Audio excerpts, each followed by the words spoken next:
Dear aspirants, జాతీయ ఆదాయాన్ని గురించి మనము చర్చించేటప్పుడు ధర అనే పదము తరచుగా వస్తూనే ఉంటుంది. ఈ ధరను 4 రకాలుగా చెప్తారండి. 4 రకాలమైనటువంటి ధరలు మనకు జాతీయ ఆదాయంలో వస్తాయి. ఒకటి మార్కెట్ ప్రైస్, దీన్ని మార్కెట్ ధర అంటాం.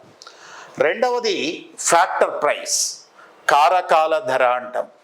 మూడవది హోల్సేల్ ప్రైస్, టోకు ధర అంటాం. నాలుగవది బేసిక్ ప్రైస్, ప్రాథమిక ధర. A learner or a beginner must know about this one. Without knowing this terminology somewhat difficult to understand the national income.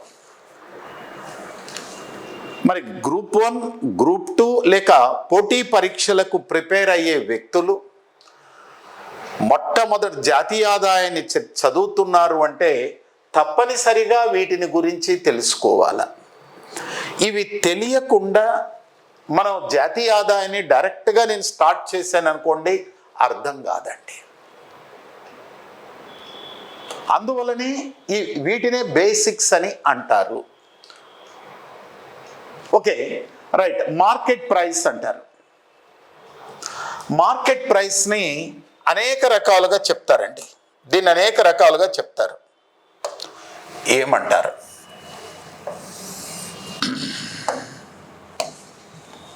ఒకటి ఫైనల్ వాల్యూ అంటారు, అంతిమ విలువ అంటారు దీన్ని.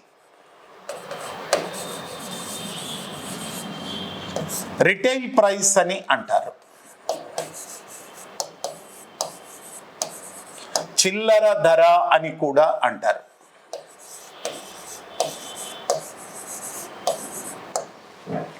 సో మార్కెట్ ప్రైస్, మార్కెట్ ప్రైస్ని అంతిమ విలువ లేక చిల్లర ధర అని అంటారు.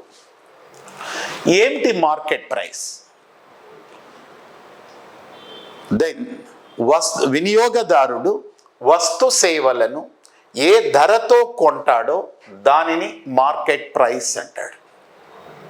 ఏ consumer purchase goods and services at what price called as market price. Market price is the price at what price consumer purchased goods and services called as market price. This market price also called as final value.